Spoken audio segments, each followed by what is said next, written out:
Let me read you what the Washington Post and David Ignatius wrote about those emails, which I'm sure you had a chance to read today. He says the messages passed to Clinton from her friend Sidney Blumenthal don't appear scandalous. However, quote, you can't escape the feeling that Clinton and her aides were passing around Blumenthal's emails when they should have been framing a better plan to deal with Libya's disintegration.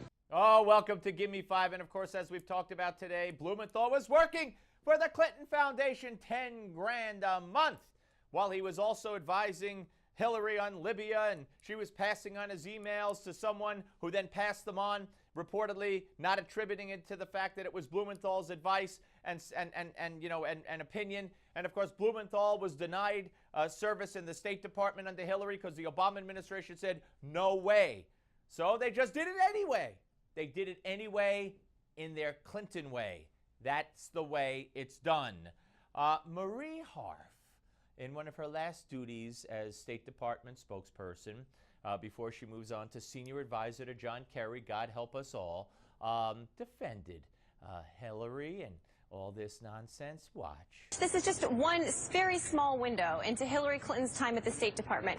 Last week, as you referenced, we released about 900 pages of her emails that had already been provided to the Select Committee on Benghazi. These don't change the narrative about what happened before, during, or after these attacks. We've talked about it quite a bit publicly, as you are well aware.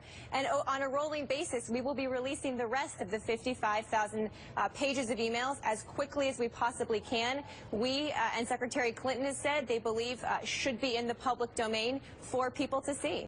It is so sad. It is so sad. More. Were the Blumenthal emails passed without proper attribution to Blumenthal himself? Was Hillary Clinton passing on suggestions from Blumenthal without identifying who was giving them? Well, I think every Secretary of State gets information and advice and emails from a variety of people, both inside government and outside government, about a host of issues. And again, this is just one very small look into that.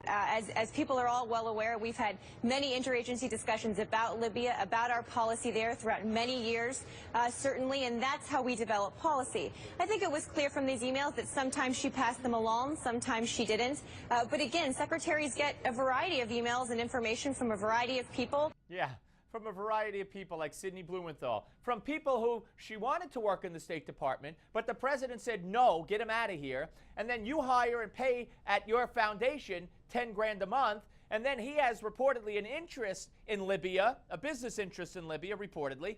And he's advising her. And then she passes along the emails not saying that it was from him. Yeah, everybody does that. And maybe they go to jail. This is insane. More. I remember a lot of the debate about whether or not we should, with our NATO partners, help intervene in Libya and help get rid of a brutal dictator, Muammar Gaddafi. And I remember, quite frankly, the criticism at the time coming from the right and elsewhere being that we didn't move quickly enough. So I think some of the historical rewriting is interesting and probably not unexpected given the political season we're in. But Libya is an incredibly complex place. We can't fix their problems for them. We helped them get rid of a brutal dictator. We have stood by them as they have tried to stand up a government.